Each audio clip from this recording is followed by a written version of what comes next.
I'm Christina Nelia, and you're watching Sold.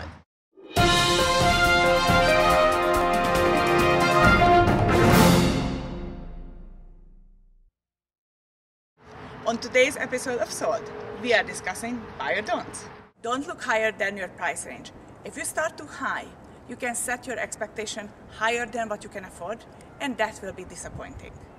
Make sure you start at the level that you can afford. Don't assume that because the property is listed higher, you can negotiate a lot. Lots of properties in today's market listed at fair market value. Some of them even go into multi-offers.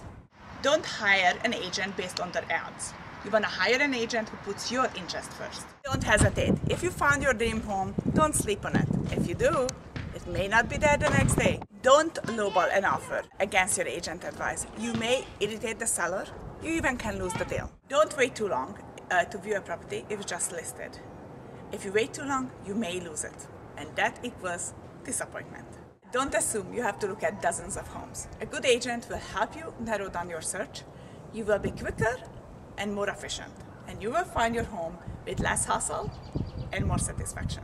On average, I find my clients a home within 2 or 3 times out. It means about 15 houses maximum.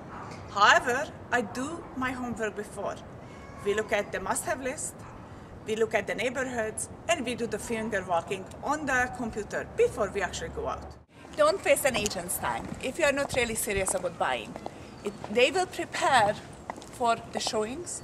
They will put in lots of expertise and time to come up with fair pricing, correct neighborhoods, and correct homes for you. So make sure that you are ready to purchase, and that's when you contact an agent.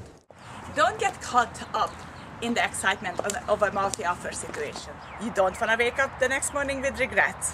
Don't walk away from a home just because of monthly asking. Ask your agent advice. If it's only 3 or 4 offers, you may get the house at asking or just a little over asking. Don't assume just because a house been on the market for over 2 weeks, you won't be competing.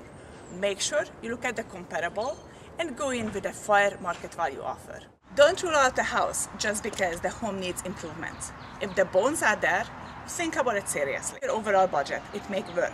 If the house needs some improvements, it will be reflecting on the price, and you can do the improvements to your taste. Don't overestimate or underestimate the cost of improvements. Use your agent knowledge at some tradesmen during your home inspection. That way, you know exactly what is the budget that you will be working with. Don't get turned off by decoration, paint color, or cluttered homes. It is an easy fix. Don't lose a deal over something small, like a light fixture or a small dollar gap. Do not let your lawyer overcomplicate the deal. Sometimes the buyer and the seller should have a conversation. If we have small discrepancies, they can save the deal. Although, if that is the home you love, make sure you get it. Thanks for joining me today, and good luck on your home purchase.